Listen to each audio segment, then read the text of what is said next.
Guys ಒಂದ್ಸಲ ಯೋಚನೆ ಮಾಡಿ, ದಿನವೆಲ್ಲ ನೀವು ಹುಡುಗಿಯಾಗಿರ್ತೀರಾ ಅಂಡ್ ಯಾವಾಗ 6 ಗಂಟೆ ಆಗುತ್ತೋ ಆವಾಗ ನೀವು ಹುಡುಗರಾಗಿನೇ ಬದ್ಲಾಗ್ಬಿಡ್ತೀರಾ. ಈ ರೀತಿ ನಿಮ್ಮ ಜೊತೆಯಾಗಿ ಆದ್ರೆ ಯಾವ ರೀತಿ ಇರುತ್ತೆ ಅಲ್ವಾ?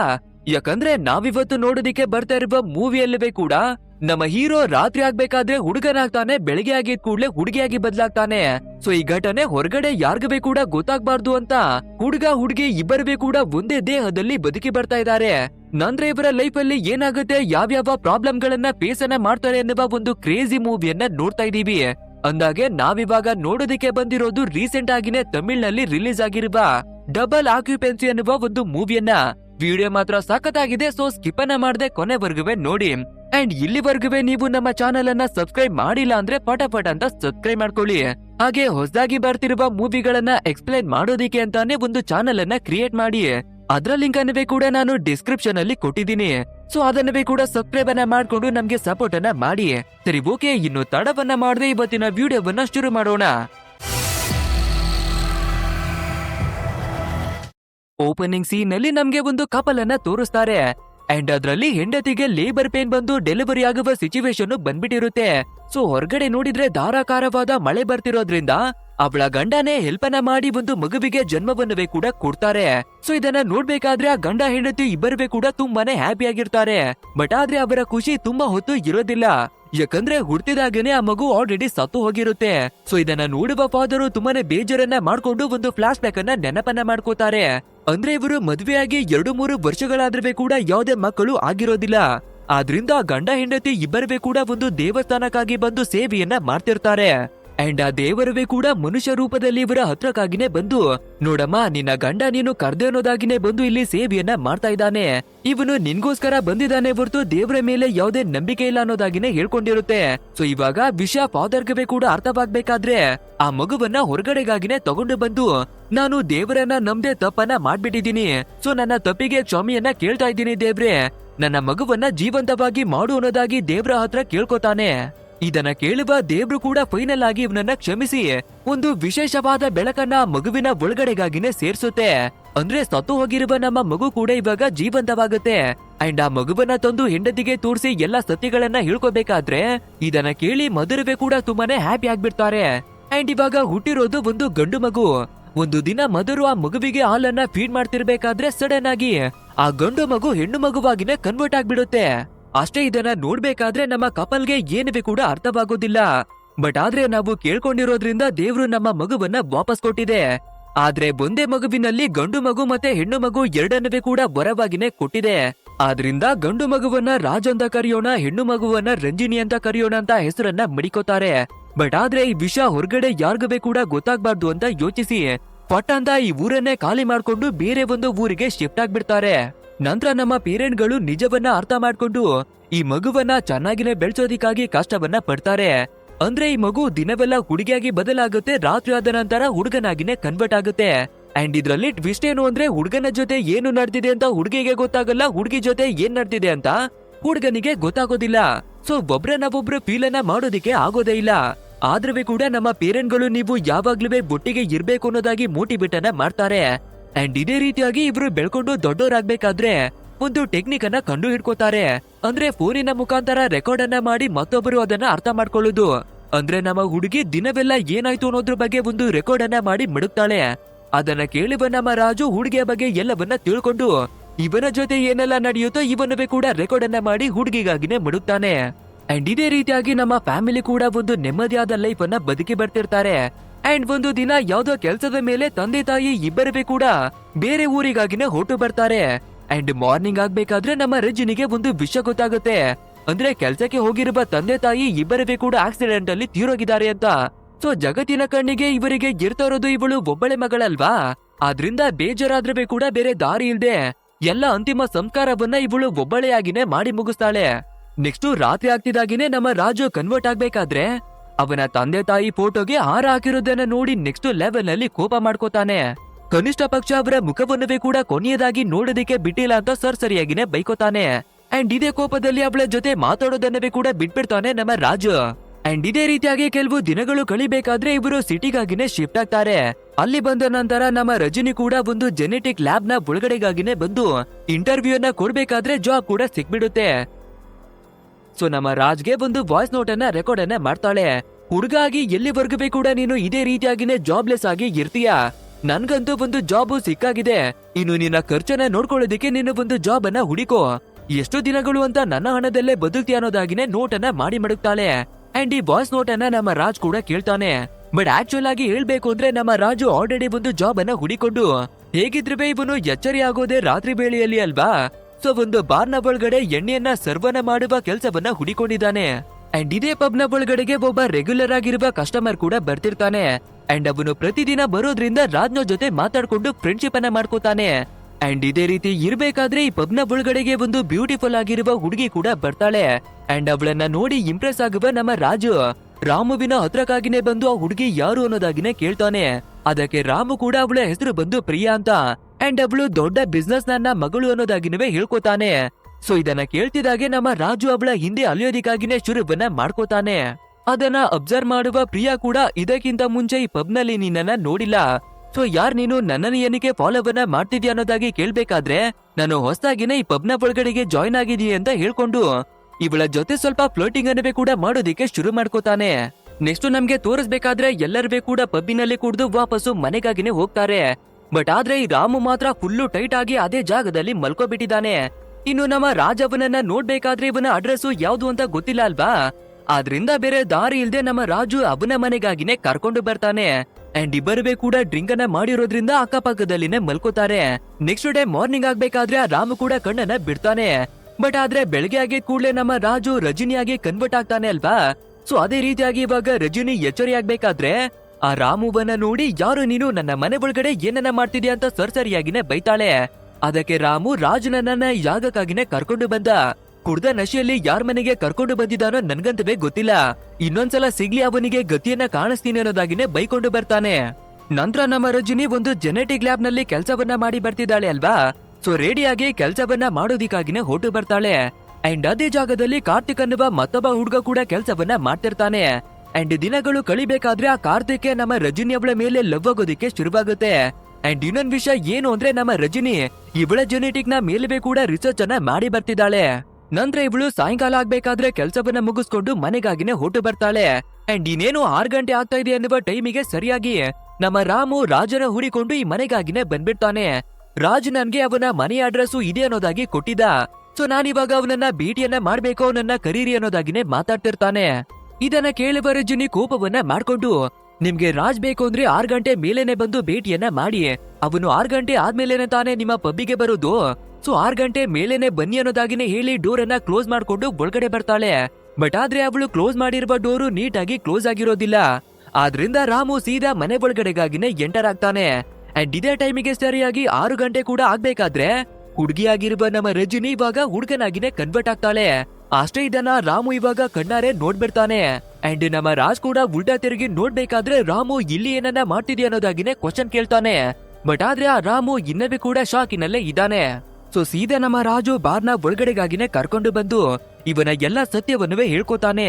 ಅಂದ್ರೆ ಸಾಯಂಕಾಲ 6 ಗಂಟೆ ಆಗ್ತಿದಾಗಿನೇ ನಾನು ಬಂದ್ಬಿಡ್ತೀನಿ.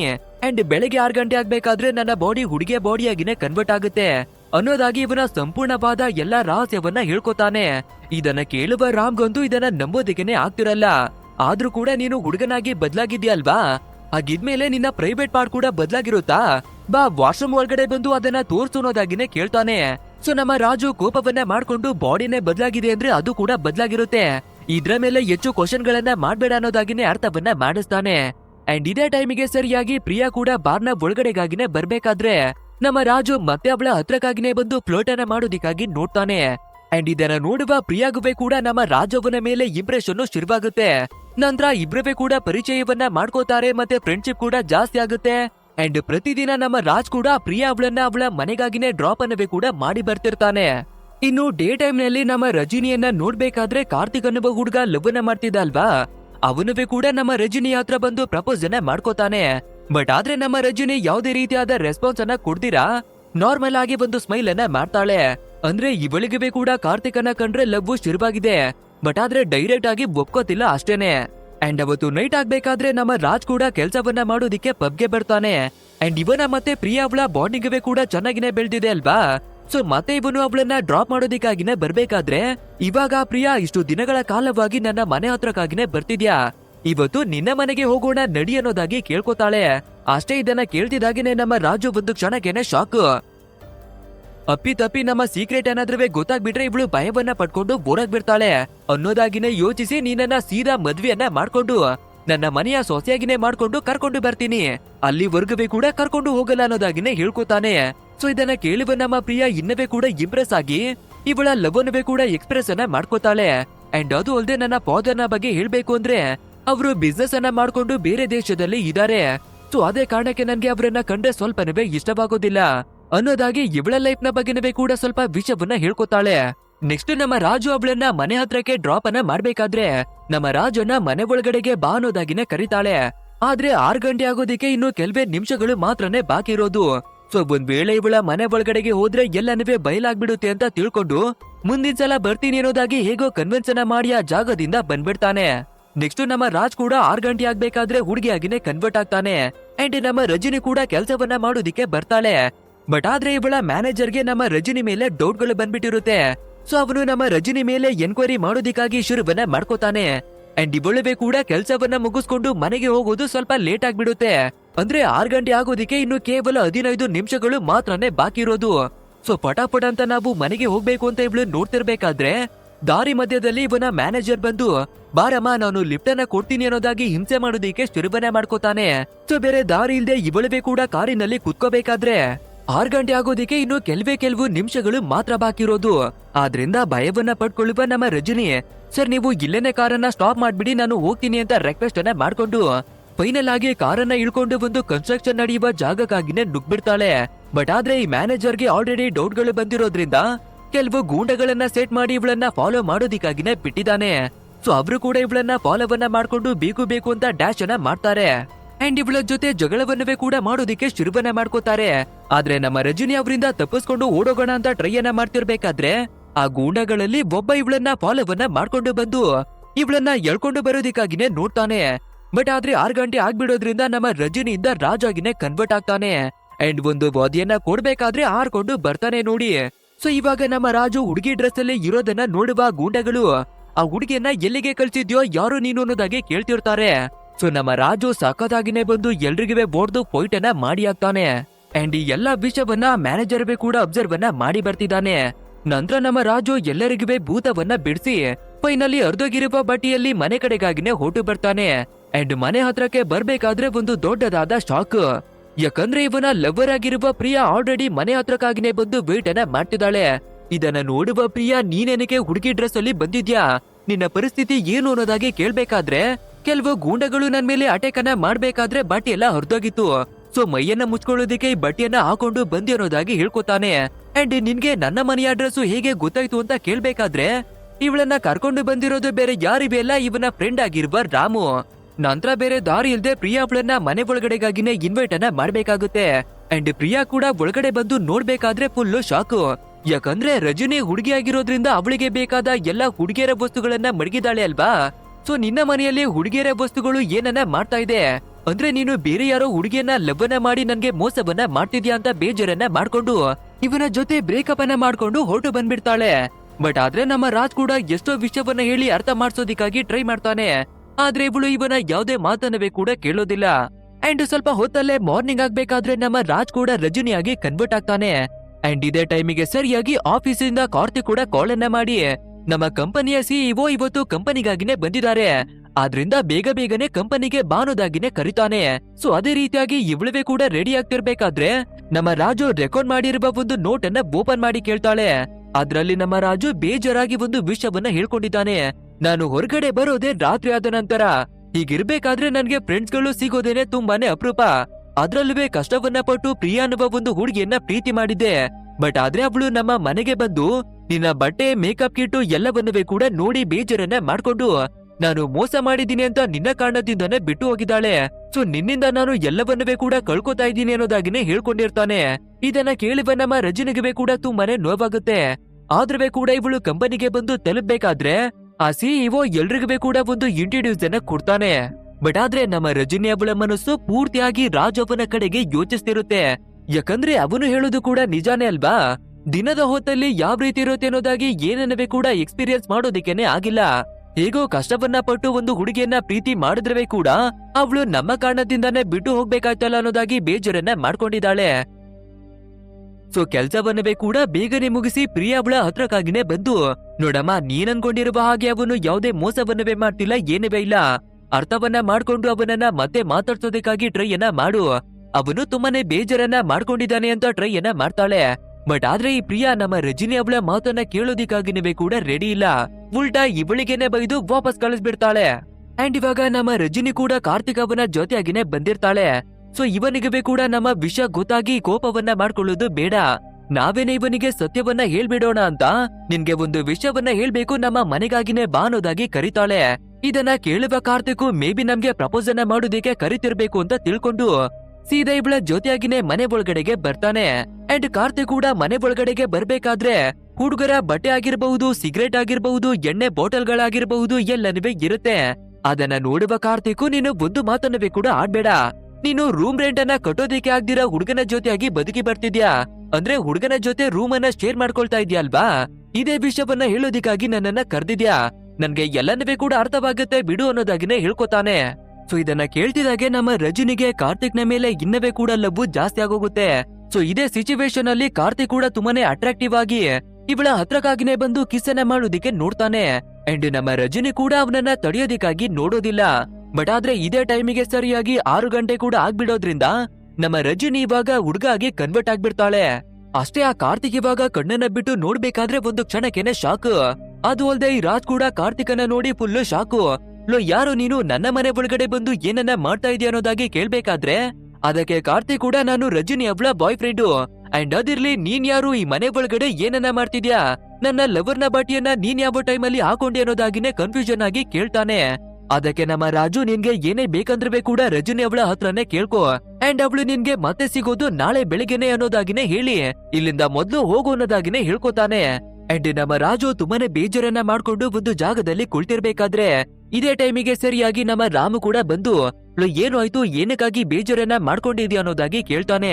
ಸೊ ಅದಕ್ಕೆ ನಮ್ಮ ರಾಜು, ನಾನು ಪ್ರಿಯಾ ಅವಳಿಗೆ ಎಷ್ಟೇ ಕಾಲ್ ಅನ್ನ ಟ್ರೈ ಮಾಡಿದ್ವಿ ಕೂಡ ಅವಳು ಕಾಲ್ ಅನ್ನ ಪಿಕ್ ಮಾಡ್ತಿಲ್ಲ, ಅವತ್ತು ಜಗಳವನ್ನ ಮಾಡ್ಕೊಂಡು ಬ್ರೇಕಪ್ ಅನ್ನ ಮಾಡ್ಕೊಂಡು ಅವಳು ಮತ್ತೆ ನನ್ನ ಕಡೆ ತಿರುಗಿ ಕೂಡ ನೋಡ್ತಿಲ್ಲ, ಇದಕ್ಕೆಲ್ಲ ಕಾರಣ ಬೇರೆ ಯಾರುವೆ ಅಲ್ಲ, ನನ್ನ ಒಳಗಡೆ ಇರುವ ರಜನಿನೇ. ಅವಳೇನೋ ಒಂದು ಹುಡುಗನನ್ನ ಲವ್ವನ್ನ ಮಾಡ್ಕೊಂಡು ಪಪ್ಪಿ ಗಿಪಿ ಎಲ್ಲವನ್ನೂ ಕೂಡ ಕೊಟ್ಕೋತಿದ್ದಾಳೆ. ನನ್ನ ಪರಿಸ್ಥಿತಿನೇ ಇವಾಗ ಹಾಳಾಗಿ ಬಿದ್ದಿರೋದು ಅಂದ್ರೆ, ಅಂಡ್ ನನ್ನ ತಂದೆ ತಾಯಿ ತೀರೋಗ್ಬೇಕಾದ್ರೆ ಅವರ ಮುಖವನ್ನವೇ ಕೂಡ ನೋಡೋದಿಕ್ಕಾಗಿ ಬಿಡ್ಲಿಲ್ಲ.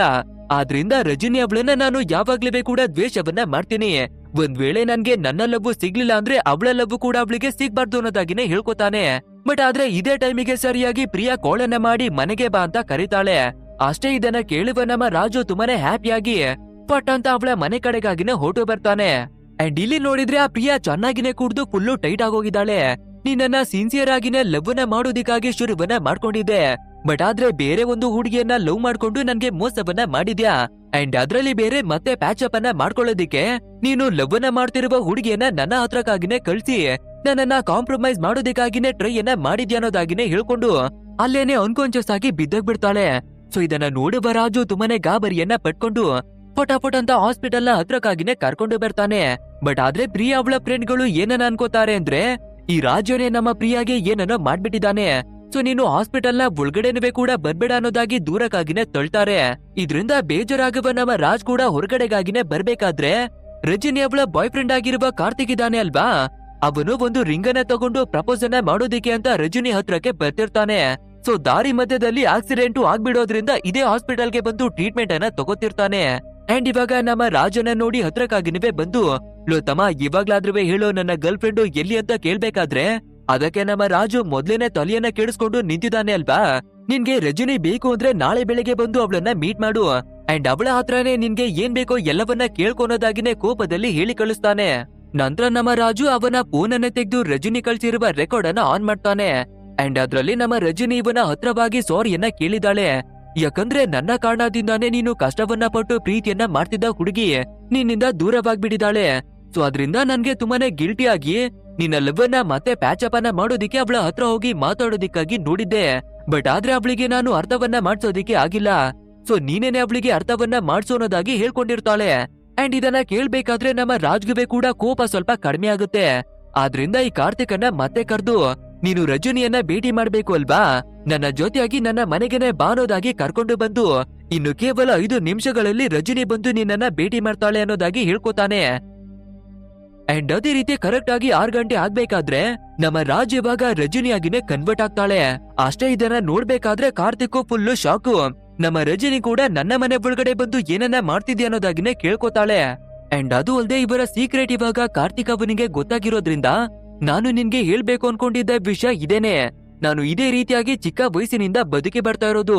ಸೊ ಇವಾಗ ಎಲ್ಲ ವಿಷಯ ಗೊತ್ತಾಗಿದೆ ಅಂದ್ರೆ ಇವಾಗ್ಲೂ ಕೂಡ ನನ್ನನ್ನ ಪ್ರೀತಿ ಮಾಡ್ತೀಯ ಅಂತ ಕೇಳ್ಕೋಬೇಕಾದ್ರೆ ಅದಕ್ಕೆ ಕಾರ್ತಿಕ್ ಎಲ್ಲವನ್ನ ಅರ್ಥ ಮಾಡ್ಕೊಂಡು ಸೀದಾ ಇವಳಿಗೆ ಕಿಸ್ ಅನ್ನ ಮಾಡ್ತಾನೆ. ಅಂಡ್ ಇಬ್ಬರಿಗೂ ಕೂಡ ಕಂಟ್ರೋಲ್ ಅನ್ನ ಮಾಡ್ಕೊಳ್ಳೋದಕ್ಕೆ ಆಗದೆ ಫಸ್ಟ್ ನೈಟ್ ಅನ್ನ ಮಾಡ್ಕೋತಾರೆ. ಅಂಡ್ ಇವರಿಬ್ಬರಿಗೂ ಇವಾಗ ಇಂಟಿಮೇಟ್ ಆಗಿರೋದ್ರಿಂದ ನಮ್ಮ ರಜನಿಗೆ ಮೊದಲನೇ ಬಾರಿಗೆ ಮೆನ್ಸಸ್ ಬರೋದಿಕ್ಕೆ ಶುರುವಾಗುತ್ತೆ. ಅಂದ್ರೆ ಇವರು ಚೆನ್ನಾಗಿನೇ ಬೆಳ್ಕೊಂಡು ದೊಡ್ಡವರಾಗಿದ್ರೆ ಕೂಡ ಇವರ ಏಜು ಇಬ್ಬರಿಗೂ ಕೂಡ ಅರ್ಧ ಡಿವೈಡ್ ಆಗಿದೆ.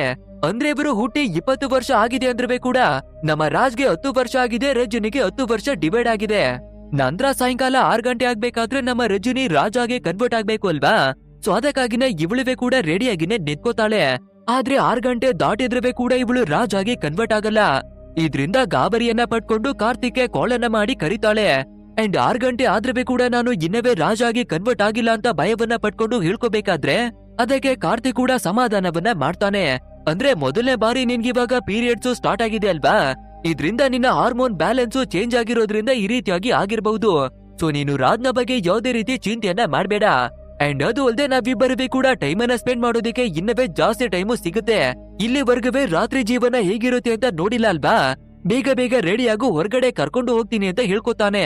ಅಂಡ್ ಅದೇ ರೀತಿ ಇಬ್ಬರಿಗೂ ಕೂಡ ಹೊರಗಡೆ ಬಂದು ತುಂಬಾನೇ ಟೈಮ್ ಅನ್ನ ಸ್ಪೆಂಡ್ ಮಾಡ್ತಾರೆ. ಸೊ ಈ ಹೊಸ ಎಕ್ಸ್ಪೀರಿಯನ್ಸ್ ಕೂಡ ಅವಳಿಗೆ ಇನ್ನವೇ ಕೂಡ ಇಷ್ಟವಾಗೋಗುತ್ತೆ. ಅಂಡ್ ಫೈನಲ್ ಆಗಿ 5 ದಿನಗಳಾದ ನಂತರ ನಮ್ಮ ರಜನಿ ರಾಜ್ ಆಗಿನೇ ಕನ್ವರ್ಟ್ ಆಗ್ತಾಳೆ. ಅಂಡ್ ಇದೇ ಟೈಮಿಗೆ ಸರಿಯಾಗಿ ನಮ್ಮ ರಾಮು ಕೂಡ ಕಾಲ್ ಅನ್ನ ಮಾಡ್ಬೇಕಾದ್ರೆ ಪಿಕ್ಕನ್ನ ಮಾಡ್ತಾನೆ. ಲೋ ತಮ್ಮ, 4-5 ದಿನಗಳಿಂದ ಕಷ್ಟವನ್ನ ಪಟ್ಟು ಕಾಲ್ ಅನ್ನ ಮಾಡ್ತಾ ಇದೀನಿ, ಎಲ್ಲೋ ಕಾಣಿ ಆಗೋಗಿದ್ಯಾ, ಪಬ್ಗೂ ಕೂಡ ಬರ್ತಾನೆ ಇಲ್ಲ ಅಂತ ಕೇಳ್ಬೇಕಾದ್ರೆ ಅಷ್ಟೇ ನಮ್ಮ ರಾಜು ಇದನ್ನ ಕೇಳ್ಬೇಕಾದ್ರೆ 4-5 ದಿನಗಳಿಂದ ಎದ್ದಿಲ್ವಾ ಅಂತ ಶಾಕ್ ಆಗ್ತಾನೆ. ಅಂಡ್ ಅದು ಅಲ್ಲದೆ ಪ್ರಿಯಾ ಕೂಡ ನಿನ್ಗೆ ಕಾಲ್ ಅನ್ನ ಮಾಡಿದಾಳೆ, ನಿನ್ನ ಫೋನು ಪದೇ ಸ್ವಿಚ್ ಆಫ್ ಬರ್ತಿತ್ತು, ಅವಳಿಗೆ ಕಾಲ್ ಅನ್ನ ಮಾಡಿ ನೋಡು ಅನ್ನೋದಾಗಿ ಹೇಳ್ಕೊತಾನೆ. ಸೊ ಫಟ್ ಅಂತ ನಮ್ಮ ರಾಜ್ ಕೂಡ ಪ್ರಿಯಾ ಅವಳಿಗೆ ಕಾಲ್ ಅನ್ನ ಮಾಡಿ, ನಾನು ಈ 4-5 ದಿನಗಳಿಂದ ಎಲ್ಲಿಗೆ ಹೋಗಿದ್ದೆ, ನನ್ನ ಲೈಫ್ ಅಲ್ಲಿ ಏನ್ ತಾನೇ ನಡೀತಾ ಇದೆ ಎಲ್ಲವನ್ನ ಹೇಳ್ಕೋಬೇಕು, ನನ್ಗೆ ಒಂದು ಚಾನ್ಸ್ ಅನ್ನ ಕೊಡು ಅಂತ ರಿಕ್ವೆಸ್ಟ್ ಅನ್ನ ಮಾಡ್ಕೋತಾನೆ. ಆದ್ರಿಂದ ಪ್ರಿಯಾ ಕೂಡ ಸರಿ ಓಕೆನೋದಾಗಿ ಒಂದು ಅವಕಾಶವನ್ನ ಕೊಟ್ಟು ಇಬ್ಬರಿಗೂ ಕೂಡ ಒಂದು ಕೆಫೆಗಾಗಿನೇ ಬಂದು ಭೇಟಿಯನ್ನ ಮಾಡ್ತಾರೆ. ಅಂಡ್ ನಾನು ಇಲ್ಲಿವರೆಗೂ ಕೂಡ ನಿನ್ನಿಂದ ಒಂದು ಸೀಕ್ರೆಟ್ ಅನ್ನ ಮುಚ್ಚಿ ಮಡಗಿದ್ದೀನಿ, ಸೊ ಇವತ್ತು ನಾನು ಅದನ್ನೇ ಹೇಳೋದಿಕ್ಕಾಗಿ ಬಂದಿದ್ದೀನಿ ನೋಡು. ಅಂಡ್ 6 ಗಂಟೆ ಆಗೋದಿಕ್ಕೆ ಇನ್ನು ಕೆಲವೇ ನಿಮಿಷಗಳು ಮಾತ್ರ ಬಾಕಿ ಇರೋದು. ಸೊ 6 ಗಂಟೆ ನಂತರ ನನ್ನ ಸೀಕ್ರೆಟ್ ಏನು ಅಂತ ಗೊತ್ತಾಗುತ್ತೆ ನೋಡು ಅನ್ನೋದಾಗಿ ನಮ್ಮ ರಾಜು ಮೇಲಕ್ಕಾಗಿನೇ ಎದ್ದು ನಿಂತು ಟೈಮ್ ಅನ್ನ ನೋಡ್ಕೊತಿರ್ತಾನೆ. ಅಂಡ್ ಅದೇ ರೀತಿಯಾಗಿನೇ 6 ಗಂಟೆ ಆಗುತ್ತೆ, ಬಟ್ ಆದ್ರೆ ಇವನು ರಜನಿಯಾಗಿ ಕನ್ವರ್ಟ್ ಆಗೋದಿಲ್ಲ. ಸೊ ನಾವು ಯಾಕೆ ರಜನಿ ಆಗಿಲ್ಲ ಅಂತ ತುಂಬಾನೇ ಟೆನ್ಷನ್ ಅನ್ನ ಮಾಡ್ಕೋತಿರ್ತಾನೆ. ಆದ್ರೆ ಈ ಪ್ರಿಯಾ, ನೀನಂತೂ ಯಾವತ್ತೂ ಬುದ್ಧಿಯನ್ನ ಕಲಿಯಲ್ಲ ಕಣೋ ಅನ್ನೋದಾಗಿನೇ ಬೈಕೊಂಡು ಬಂದ್ಬಿಡ್ತಾಳೆ. ನಮ್ಮ ರಾಜ್ ಕೂಡ ಈ ಕಡೆ ಕೋಪವನ್ನ ಮಾಡ್ಕೊಂಡು ನಮ್ಗೆ ಏನಾಗ್ತಿದೆ ಅಂತ ಮನೆ ಕಡೆಗಾಗಿನೇ ಹೊಟ್ಟು ಬರ್ತಿರ್ತಾನೆ. ಸೊ ಈ ರೀತಿಯಾಗಿ ಇವನು ಕೋಪವನ್ನ ಮಾಡ್ಕೋಬೇಕಾದ್ರೆ ಪಟ್ ಅನ್ನೋದಾಗಿ ರಜನಿಯಾಗಿ ಕನ್ವರ್ಟ್ ಆಗ್ತಾನೆ. ಅಂಡ್ ಇವಾಗ ನಮ್ಮ ರಜನಿಗೆ ನಾನು ಇಲ್ಲಿಗೆ ಹೇಗೆ ಬಂದಿ ಅಂತ ಏನವೇ ಗೊತ್ತಾಗ್ತಿರಲ್ಲ. ಸೊ ಫಟ್ ಅಂತ ಕಾರ್ತಿಕ್ಗೆ ಕಾಲನ್ನ ಮಾಡಿ ಪಿಕ್ಕನ್ನ ಮಾಡ್ಕೊಳ್ಳೋದಿಕ್ಕಾಗಿನೇ ಹೇಳ್ಕೊತಾಳೆ.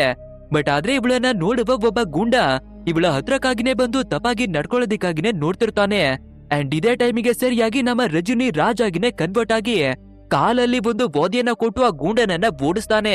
ಅಂಡ್ ಈ ಟೈಮಿಗೆ ಸರಿಯಾಗಿ ಕಾರ್ತಿಕ್ ಕೂಡ ಈ ಜಾಗಕ್ಕೆ ಬರ್ಬೇಕಾದ್ರೆ ನನ್ನ ಜೊತೆಯಾಗಿ ಏನ್ ನಡೀತಾ ಇದೆ ನಿಜವನ್ನ ಹೇಳಿ ಅನ್ನೋದಾಗಿನೇ ಕೇಳ್ಬೇಕಾದ್ರೆ ಅದಕ್ಕೆ ಕಾರ್ತಿಕ್ ಕೂಡ ಒಂದು ವಿಷಯವನ್ನ ಹೇಳ್ಕೊತಾನೆ.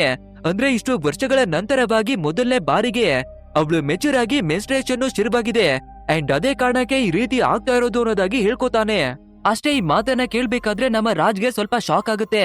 ಆದ್ರಿಂದ ಸೀದಾ ನಮ್ಮ ರಾಜು ಹಿಂದೆ ಇರುವ ಸ್ವಿಮ್ಮಿಂಗ್ ಪೂಲ್ ನ ಒಳಗಡೆಗೆ ಬಿದ್ದೋಗ್ತಾನೆ. ಈ ರೀತಿ ಬೀಳ್ಬೇಕಾದ್ರೆ ನಮ್ಮ ರಾಜ್ ಇವಾಗ ರಜನಿಯಾಗಿನೇ ಕನ್ವರ್ಟ್ ಆಗ್ತಾನೆ. ಇಷ್ಟೇ ಸಾಕಾಗಲ್ಲ ಅಂತ ಈ ಜಾಗಕ್ಕೆ ಪ್ರಿಯಾ ಕೂಡ ಬಂದು ಇಲ್ಲಿ ಏನ್ ನಡೀತಾ ಇದೆ, ನೀವಿಬ್ಬರುವೆ ಏನನ್ನ ಮಾಡ್ತಾ ಇದ್ದೀರಾ ಅಂತ ಕೇಳ್ಬೇಕಾದ್ರೆ ಕಾರ್ತಿಕ್ ಕೂಡ 6 ಗಂಟೆಗೆ ಹುಡುಗ ಆಗ್ತಾನೆ, ಮತ್ತೆ 6 ಗಂಟೆಗೆ ಹುಡುಗಿ ಆಗ್ತಾಳೆ ಅನ್ನೋದಾಗಿ ಎಲ್ಲವನ್ನ ಹೇಳ್ಕೊತಾನೆ. ಬಟ್ ಆದ್ರೆ ಪ್ರಿಯಾ ಇದನ್ನ ಕೇಳೋದಿಕ್ಕಾಗಿ ರೆಡಿ ಇಲ್ಲ. ಕೊರಿಯನ್ ಡ್ರಾಮಾವನ್ನ ಜಾಸ್ತಿ ನೋಡ್ತೀರಾ ಅನ್ನೋದಾಗಿನೇ ಹೇಳ್ತಿರ್ತಾಳೆ. ಅದಕ್ಕೆ ಕಾರ್ತಿಕ್ ರಜನಿಯನ್ನ ಮತ್ತೆ ಸ್ವಿಮ್ಮಿಂಗ್ ಪೂಲ್ ನ ಒಳಗಡೆಗೆ ತಳ್ಬೇಕಾದ್ರೆ ಇವಾಗ ನಮ್ಮ ರಜನಿ ಮತ್ತೆ ರಾಜ್ ಆಗಿನೇ ಕನ್ವರ್ಟ್ ಆಗ್ತಾನೆ. ಅಷ್ಟೇ ಇದನ್ನ ನೋಡ್ಬೇಕಾದ್ರೆ ಪ್ರಿಯಾಬಳ ಕೈಯಲ್ಲಿ ನಂಬೋದಿಕ್ಕೇನೆ ಆಗಲ್ಲ. ಸೊ ನಮ್ಮ ರಾಜು ಪ್ರಿಯಾಬಳನ್ನ ಸಪರೇಟ್ ಕರ್ಕೊಂಡು ಬಂದು ಇದೇ ವಿಷಯವನ್ನ ಇಷ್ಟು ದಿನಗಳ ಕಾಲವಾಗಿ ನಿನ್ಗೆ ಹೇಳೋದಿಕ್ಕೆ ಟ್ರೈಯನ್ನ ಮಾಡಿದ್ದು. ಸೊ ಇದೇನೆ ನನ್ನ ಸೀಕ್ರೆಟ್ ಅನ್ನೋದಾಗಿ ಎಲ್ಲವನ್ನ ಹೇಳ್ಕೊತಾನೆ. ಇದನ್ನ ಕೇಳ್ಬೇಕಾದ್ರೆ ಪ್ರಿಯಾಗುವೆ ಕೂಡ ಫೈನಲ್ ಆಗಿ ಇವನು ನಮ್ಗೆ ಯಾವುದೇ ರೀತಿ ಮೋಸವನ್ನ ಮಾಡದೆ ಪ್ರೀತಿಯನ್ನ ಮಾಡ್ತಾ ಇದ್ದಾನೆ ಅಂತ ಗೊತ್ತಾಗುತ್ತೆ. ಇದೆಲ್ಲದರ ನಡುವೆ ನಮ್ಮ ಕಾರ್ತಿಕ್ ಮತ್ತೊಂದು ವಿಷಯವನ್ನ ನೋಟಿಸ್ ಮಾಡ್ತಾನೆ. ಅಂದ್ರೆ ಇಲ್ಲಿವರೆಗೂ ಕೂಡ 6 ಗಂಟೆ ನಂತರನೇ ಇವರು ಚೇಂಜ್ ಆಗ್ತಿದ್ರು ಅಲ್ವಾ, ಬಟ್ ಆದ್ರೆ ಇವಾಗ ಹಾರ್ಟ್ ಬೀಟ್ ಜಾಸ್ತಿ ಆದಾಗೆಲ್ಲ ಇವರು ಚೇಂಜ್ ಆಗ್ತಾರೆ ಅನ್ನೋದು ಗೊತ್ತಾಗುತ್ತೆ. ಆದ್ರಿಂದ ಪ್ರಿಯಾಗುವೆ ಕೂಡ ಒಂದು ವಿಷಯವನ್ನ ಹೇಳ್ತಾನೆ. ಮೊದ್ಲು ಇವರು 6 ಗಂಟೆ ಆದ ನಂತರ ಚೇಂಜ್ ಆಗ್ತಿದ್ರು, ಬಟ್ ಆದ್ರೆ ಇವಾಗ ಇವರ ಹಾರ್ಮೋನ್ ಬ್ಯಾಲೆನ್ಸ್ ಚೇಂಜ್ ಆಗಿರೋದ್ರಿಂದ ಇವರು ಯಾವಾಗ ಬೇಕು ಅಂದ್ರೂ ಕೂಡ ಅವಾಗ ಬದಲಾಗುವ ಚಾನ್ಸಸ್ ಗಳು ಜಾಸ್ತಿ ಇದೆ. ಸೊ ಇದ್ರ ಮೇಲೆ ಸ್ವಲ್ಪ ದಿನಗಳ ಕಾಲವಾಗಿ ರಿಸರ್ಚ್ ಅನ್ನ ಮಾಡ್ತೀನಿ ಅನ್ನೋದಾಗಿ ಹೇಳ್ಕೊತಾನೆ. ಅಂಡ್ ಅದೇ ರೀತಿಯಾಗಿ ಲ್ಯಾಬ್ ನಲ್ಲವೇ ಕೂಡ ಇದೇ ವಿಷಯದ ಮೇಲೆ ರಿಸರ್ಚ್ ಅನ್ನ ಮಾಡೋದಿಕ್ಕೆ ಶುರು ಮಾಡ್ಕೋತಾನೆ. ಬಟ್ ಆದ್ರೆ ಇದ್ರ ನಡುವೆ ಫನ್ನಿಯಾಗಿರುವ ವಿಷಯಗಳು ತುಂಬಾನೇ ನಡೆಯೋದಕ್ಕೆ ಶುರುವಾಗುತ್ತೆ. ಅಂದ್ರೆ ರಜನಿ ಮತ್ತೆ ಕಾರ್ತಿಕ್ ರೊಮ್ಯಾನ್ಸ್ ಅನ್ನ ಮಾಡ್ಬೇಕಾದ್ರೆ ಸಡನ್ ಆಗಿ ಚೇಂಜ್ ಆಗೋದಾಗಿರ್ಬಹುದು, ಇವರ ಬಟ್ಟೆ ಇವರಿಗೆ ಫಿಟ್ ಆಗದೆ ಇರುವ ರೀತಿ ಆಗಿರೋದಾಗಿರ್ಬಹುದು. ಈ ರೀತಿಯಾಗಿ ತುಂಬಾನೇ ಎಂಟರ್ಟೈನ್ಮೆಂಟ್ ಆಗಿರುವ ಮೂವ್ಮೆಂಟ್ ಗಳು ಕ್ರಿಯೇಟ್ ಆಗ್ತಾನೆ ಇರುತ್ತೆ. ನಂತರ ನಮ್ಮ ರಜನಿಯನ್ನ ಕಂಪನಿಯ ಸಿಇಒ ಕರೆದು, ನೀನು ಯಾವ ಟೈಮ್ಗೆ ಹುಡುಗಿ ಆಗ್ತೀಯಾ, ಯಾವ ಟೈಮ್ಗೆ ಹುಡುಗನಾಗಿ ಬದಲಾಗ್ತೀಯಾ ಎಲ್ಲನೂ ಕೂಡ ಗೊತ್ತಾಗಿದೆ. ಸೊ ಅದರ ಬಗ್ಗೆ ನಮ್ಗೆ ಕೆಲವು ಇನ್ಫಾರ್ಮೇಶನ್ ಗಳನ್ನ ಕೊಡು ಅನ್ನೋದಾಗಿ ಕೆಲವೊಂದಷ್ಟು ವಿಡಿಯೋ ಫುಟೇಜ್ ಗಳನ್ನ ತೋರಿಸ್ಬಿಡ್ತಾನೆ. ಅಷ್ಟೇ ಇದನ್ನ ನೋಡುವ ನಮ್ಮ ರಜನಿಗೆ ಇವನು ನಮ್ಮ ಬಗ್ಗೆ ಎಲ್ಲವನ್ನ ತಿಳ್ಕೊಂಡಿದ್ದಾನೆ ಅನ್ನೋದು ಗೊತ್ತಾಗ್ಬಿಡುತ್ತೆ. ಅಂಡ್ ಇವಾಗ ಸಿಇಒ ಮತ್ತೊಂದು ವಿಷಯವನ್ನವೇ ಕೂಡ ಹೇಳ್ಕೊತಾನೆ ನೋಡಿ. ಅಂದ್ರೆ ಚಿಕ್ಕ ವಯಸ್ಸಿನಲ್ಲಿ ನಮ್ಮ ರಾಜು ಮೊದಲನೇ ಬಾರಿಗೆ ಹುಡುಗಿಯಾಗಿ ಕನ್ವರ್ಟ್ ಆದಾಗ ಅವರ ಊರಿನಲ್ಲಿರುವ ಡಾಕ್ಟರ್ನ ಹತ್ರಕ್ಕಾಗಿನೇ ಬಂದು ತೋರಿಸಿರ್ತಾರೆ. ಅಂಡ್ ಅವಾಗ ಡಾಕ್ಟರ್ ಆಗಿದ್ದದು ಬೇರೆ ಯಾರೂ ಇಲ್ಲ, ಇದೇ ಸಿಇಒನೇ. ಸೊ ಅವನವೇ ಕೂಡ ಈ ಮಿರಾಕಲ್ ಅನ್ನ ನೋಡ್ಬೇಕಾದ್ರೆ ನಾವು ಇದ್ರ ಮೇಲೆ ರಿಸರ್ಚ್ ಅನ್ನ ಮಾಡ್ಬೇಕು ಅಂತ ಅವತ್ತಿನಿಂದಾನೇ ತುಂಬಾನೇ ಕಷ್ಟವನ್ನ ಪಟ್ಟಿರ್ತಾನೆ. ಬಟ್ ಆದ್ರೆ ನಮ್ಮ ಫ್ಯಾಮಿಲಿಯವರು ಹಳ್ಳಿಯನ್ನ ಬಿಟ್ಟು ಬೇರೆ ಕಡೆಗಾಗಿ ಬಂದ್ಬಿಡ್ತಾರೆ ಅಲ್ವಾ. ಸೊ ಅವಾಗಿಂದಾನೇ ಇವರ ಹಿಂದೆ ಬಿದ್ದು ಇವರನ್ನ ಹುಡುಕಿ ಬರ್ತಾ ಇರೋದು. ಅಂಡ್ ಇವಾಗ ಫೈನಲ್ ಆಗಿ ಇವರು ಸಿಕ್ಕಿರೋದ್ರಿಂದ ನಾನು ಫಾರಿನ್ ಅವರ ಜೊತೆಯಾಗಿ ತುಂಬಾನೇ ಮಾತುಗಳನ್ನ ಆಡಿ ಡೀಲ್ ಅನ್ನ ಮಾಡಿದೀನಿ. ಅಂಡ್ ಇವಾಗ ಅವರ ಮುಂದೆ ಕೂಡ ನೀನು ಮತ್ತೆ ಚೇಂಜ್ ಆಗಿ ತೋರ್ಸು, ನಿನ್ಗವೇ ಕೂಡ ತುಂಬಾನೇ ಹಣವನ್ನ ಕೊಡ್ತೀನಿ ಅನ್ನೋದಾಗಿನೇ ಹೇಳ್ಕೊತಾನೆ. ಅಷ್ಟೇ ಇದನ್ನೆಲ್ಲ ಕೇಳ್ಬೇಕಾದ್ರೆ ನಮ್ಮ ರಜನಿಗೆ ಭಯವಾಗಿ ಅವಳ ಹಾರ್ಟ್ ಬೀಟು ಜಾಸ್ತಿ ಆಗ್ಬಿಡುತ್ತೆ. ಸೊ ಹಾರ್ಟ್ ಬೀಟು ಜಾಸ್ತಿ ಆಗಿದೆ ಅಂದ್ರೆ ಇವರು ಚೇಂಜ್ ಆಗ್ತಾರೆ ಅಲ್ವಾ. ಸೊ ಇವಾಗ ನಮ್ಮ ರಜನಿ ರಾಜ್ ಆಗಿನೇ ಕನ್ವರ್ಟ್ ಆಗ್ಬೇಕಾದ್ರೆ ಇದನ್ನ ನೋಡುವ ಸಿಇಒಗುವೆ ಕೂಡ ಗೊತ್ತಾಗ್ಬಿಡುತ್ತೆ. ಅಂದ್ರೆ ಇವರಿಬ್ಬರ ಕ್ಯಾರೆಕ್ಟರ್ಗೆ ಸಂಬಂಧವಿಲ್ಲದೆ ಇಬ್ಬರವೇ ಕೂಡ ಬೇರೆ ಬೇರೆ ಅನ್ನೋದು. ಆದ್ರಿಂದ ರಾಜ್ಗುವೆ ಕೂಡ ಹಣವನ್ನ ಕೊಡ್ತೀನಿ ಅಂತ ಮ್ಯಾನೇಜ್ ಮಾಡೋದಿಕ್ಕಾಗಿನೇ ನೋಡ್ತಾನೆ. ಬಟ್ ಆದ್ರೆ ನಮ್ಮ ರಾಜು ಎಲ್ಲರಿಗೂ ಕೂಡ ಹೊಡೆದು ಆ ಜಾಗದಿಂದಾನೇ ಬಂದ್ಬಿಡ್ತಾನೆ. ಅಂಡ್ ಯಾವಾಗ ಇವನು ಮನೆಗಾಗಿನವೇ ಕೂಡ ಬಂದು ತಲುಪ್ತಾನೋ ಅಷ್ಟು ಹೊತ್ತಿಗೆ ಆಲ್ರೆಡಿ ನಮ್ಮ ಪ್ರಿಯಾ ಬಂದು ಇವನಿಗಾಗಿನೇ ಕಾಯ್ತಿದ್ದಾಳೆ. ಮೇ ಬಿ ಅವಳಿಗೆ ಮೂಡ್ ಬಂದ್ಬಿಟ್ಟಿದೆ ಅನ್ಸುತ್ತೆ. ಸೊ ಸೀದಾ ಇವನ ಹತ್ರಕ್ಕಾಗಿನೇ ಬಂದು ಇವನ ಜೊತೆ ರೊಮ್ಯಾನ್ಸ್ ಅನ್ನ ಮಾಡೋದಿಕ್ಕಾಗಿ ಟ್ರೈ ಅನ್ನ ಮಾಡ್ತಾಳೆ. ಆದ್ರೆ ನಮ್ಮ ರಾಜ್ ಇವಾಗ ಯಾವ ಟೈಮಲ್ಲಿ ಬೇಕಾದ್ರೂ ಕೂಡ ಚೇಂಜ್ ಆಗ್ಬಹುದು ಅಲ್ವಾ. ಸೊ ನನ್ನ ಹತ್ರ ಬರ್ಬೇಡ, ದೂರನೇ ಇರು ಅನ್ನೋದಾಗಿ ಹೇಳ್ಕೊತಾನೆ. ಇದನ್ನ ಕೇಳ್ಬೇಕಾದ್ರೆ ನಮ್ಮ ಪ್ರಿಯಾ ಕೂಡ ಒಂದು ಮಾತ್ರೆಯನ್ನ ತೆಗೆದು ರಾಜ್ಗೆ ನುಂಗೋದಿಕ್ಕಾಗಿನೇ ಕೊಡ್ತಾಳೆ. ಆಕ್ಚುಲ್ ಆಗಿ ಹೇಳ್ಬೇಕು ಅಂದ್ರೆ ಕಾರ್ತಿಕ್ ರಿಸರ್ಚ್ ಅನ್ನ ಮಾಡ್ತಿದ್ದ ಅಲ್ವಾ. ಸೊ ಅವನು ಒಂದು ಟ್ಯಾಬ್ಲೆಟ್ ಅನ್ನ ಕೊಂಡು ಹಿಡಿದು ಬಂದು ಕೊಟ್ಟಿದ್ದಾನೆ. ಅಂದ್ರೆ ಈ ಟ್ಯಾಬ್ಲೆಟ್ ಅನ್ನ ತಗೊಂಡ 2 ಗಂಟೆಗಳವರೆಗೂ ಕೂಡ ಇವರ ಹಾರ್ಟ್ ಬೀಟು ಕೂಡ ರೈಸ್ ಆಗೋದಿಲ್ಲ, ಮತ್ತೆ ಫೀಲಿಂಗ್ ಗಳಿವೆ ಕೂಡ ಜಾಸ್ತಿಯಾಗಿ ರೈಸ್ ಆಗಲ್ಲ. ಅಂದ್ರೆ 2 ಗಂಟೆಗಳವರೆಗೆ ಇವನು ಕಂಟ್ರೋಲ್ ಅನ್ನ ಮಾಡ್ಕೋಬಹುದು. ಆದ್ರಿಂದ ಇವನವೇ ಕೂಡ ಮಾತ್ರೆಯನ್ನ ನುಂಗ್ಬೇಕಾದ್ರೆ ಪ್ರಿಯಾ ಮತ್ತೆ ರಾಜು ಇಬ್ಬರವೇ ಕೂಡ ರೊಮ್ಯಾನ್ಸ್ ಅನ್ನ ಮಾಡ್ಕೊಂಡು ಒಂದಾಗ್ತಾರೆ. ನೆಕ್ಸ್ಟ್ ಡೇ ಮಾರ್ನಿಂಗ್ ಆಗ್ಬೇಕಾದ್ರೆ ಪ್ರಿಯಾ ನಮ್ಮ ರಾಜನ ಕರ್ಕೊಂಡು ಸ್ಮಶಾನಕ್ಕೆನೆ ಬರ್ತಾಳೆ. ಯಾಕಂದ್ರೆ ಇವಳ ಮನೆಯಲ್ಲಿ ಕೆಲಸವನ್ನ ಮಾಡುವ ಒಂದು ಹುಡುಗಿಯ ಪೇರೆಂಟ್ಸ್ ಗಳು ತೀರೋಗಿದಾರಂತೆ. ಸೊ ಕೊನೆಯದಾಗಿ ಅವರನ್ನ ನೋಡೋದಿಕ್ಕಾಗಿನೇ ಕರ್ಕೊಂಡು ಬರ್ತಾಳೆ. ಅಂಡ್ ಆ ಕೆಲಸವನ್ನ ಮಾಡುವ ಹುಡುಗಿಗೂ ಕೂಡ ತಂದೆ ತಾಯಿಯನ್ನ ಬಿಟ್ರೆ ಯಾರವೇ ಇಲ್ವಂತೆ. ಸೊ ಇವಾಗ ಹುಡುಗಿ ಕೂಡ ಒಂಟಿಯಾಗಿನೇ ನೋವನ್ನ ಪಡ್ಕೊಂಡು ಅಂತಿಮ ಕ್ರಿಯೆಯನ್ನ ಮಾಡ್ತಿದ್ದಾಳೆ. ಇದನ್ನ ನಮ್ಮ ರಾಜ್ ಕೂಡ ನೋಡ್ಬೇಕಾದ್ರೆ ರಜನಿ ಅವಳ ಬಗ್ಗೆ ಗಿಲ್ಟಿ ಆಗಿ ಫೀಲ್ ಆಗುತ್ತೆ. ಯಾಕಂದ್ರೆ ಸೇಮ್ ಇದೇ ಸಿಚುವೇಶನ್ ಅಲ್ಲಿ ರಜನಿ ಕೂಡ ಇದ್ಲು ಅಲ್ವಾ. ಸೊ ನಾನು ಅವಳನ್ನ ಅರ್ಥವನ್ನ ಮಾಡ್ಕೊಳ್ದೆ ತುಂಬಾನೇ ಕೋಪದಲ್ಲಿ ಅವಳಿಗೆ ಬೈದ್ಬಿಟ್ಟಿದ್ದೆ.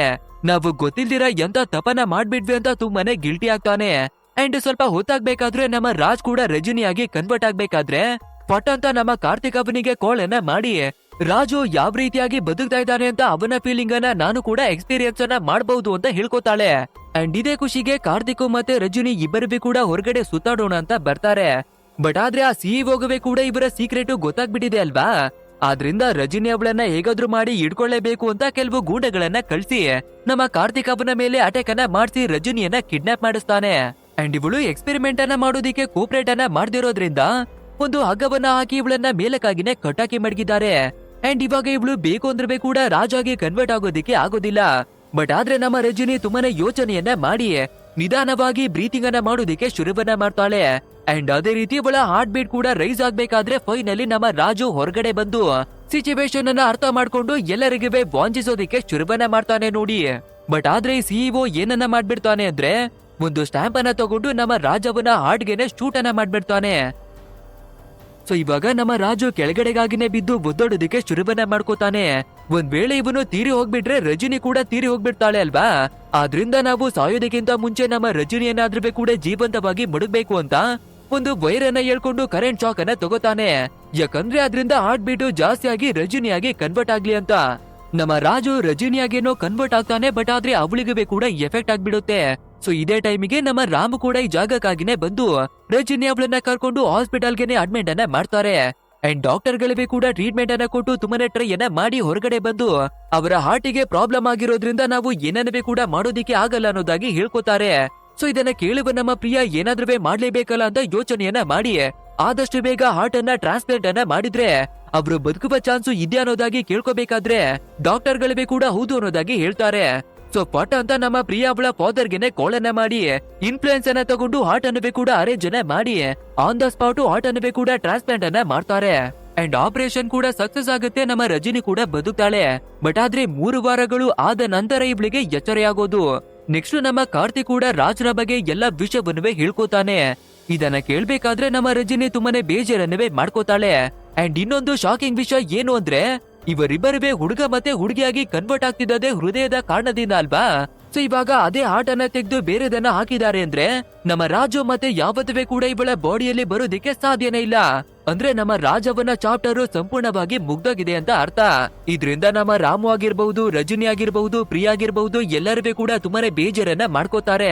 ಅಂದ್ರೆ ರಜನಿಗೋಸ್ಕರ ನಮ್ಮ ರಾಜು ಅವನನ್ನು ತ್ಯಾಗವನ್ನ ಮಾಡ್ಕೊಂಡಿದ್ದಾನೆ. ಅಂಡ್ ನಮ್ಮ ಪ್ರಿಯಾ ಕೂಡ ಇವಳ ಬಾಡಿಯಲ್ಲಿ ಚೇಂಜಸ್ ಆಗಿ ನಮ್ಮ ರಾಜು ಮತ್ತೆ ಬರ್ಬಹುದು ಅಂತ ತುಂಬಾನೇ ದಿನಗಳವರೆಗೂ ಕೂಡ ಕಾಯ್ದು ನೋಡ್ತಾಳೆ. ಬಟ್ ಆದ್ರೆ ಯಾವ್ದೇ ಚೇಂಜಸ್ ಗಳು ಬರ್ದೇ ಇರೋದ್ರಿಂದ ಕಾರ್ತಿಕ್ ಮತ್ತೆ ರಜನಿ ಇಬ್ಬರಿಗೂ ಕೂಡ ಮದ್ವೆಯನ್ನ ಮಾಡ್ಕೊಳ್ಳಿ ಅಂತ ಹೇಳಿ ಇಬ್ಬರಿಗೂ ಮದ್ವೆಯನ್ನ ಮಾಡಿ ಮುಗಿಸ್ತಾರೆ. ಅಂಡ್ ಕೆಲವು ತಿಂಗಳಾಗ್ಬೇಕಾದ್ರೆ ಇಬ್ಬರಿಗೂ ಕೂಡ ಒಂದು ಮಗು ಹುಟ್ಟುತ್ತೆ. ಅಂಡ್ ಇದ್ರಲ್ಲಿ ಟ್ವಿಸ್ಟ್ ಏನು ಅಂದ್ರೆ ಆ ಮಗು ಕೂಡ ಆಟೋಮೆಟಿಕ್ ಆಗಿ ಹುಡುಗಾಗೋದು, ಹುಡುಗಿಯಿಂದ ಹುಡುಗಿ ಆಗೋದು, ಈ ರೀತಿಯಾಗಿ ಬದಲಾಗೋದಿಕ್ಕೆ ಶುರುವಾಗುತ್ತೆ. ಅಂಡ್ ಇದೇ ಟ್ವಿಸ್ಟ್ ನ ಜೊತೆಗೆ ನಮ್ಮ ಇವತ್ತಿನ ಮೂವಿ ಕೂಡ ಎಂಡ್ ಆಗುತ್ತೆ. ಗೈಸ್, ಈ ಮೂವಿ ಹೇಗಿತ್ತು ಅಂತ ತಪ್ಪದೆ ನಮ್ಗೆ ಕಮೆಂಟ್ ಮೂಲಕ ತಿಳಿಸಿ. ಹಾಗೆ ವಿಡಿಯೋ ಏನಾದ್ರೂ ಇಷ್ಟವಾಗಿದ್ರೆ ಒಂದು ಲೈಕ್ ಅನ್ನ ಕೊಟ್ಟು ನಮ್ಮ ಚಾನೆಲ್ ಅನ್ನ ಸಬ್ಸ್ಕ್ರೈಬ್ ಮಾಡ್ಕೊಳ್ಳಿ. ಸರಿ, ಓಕೆ, ಇಂಥದೇ ಒಂದು ಅದ್ಭುತವಾದ ವಿಡಿಯೋದಲ್ಲಿ ಮತ್ತೆ ಭೇಟಿ ಆಗೋಣ. So thanks for watching guys and take care of your self.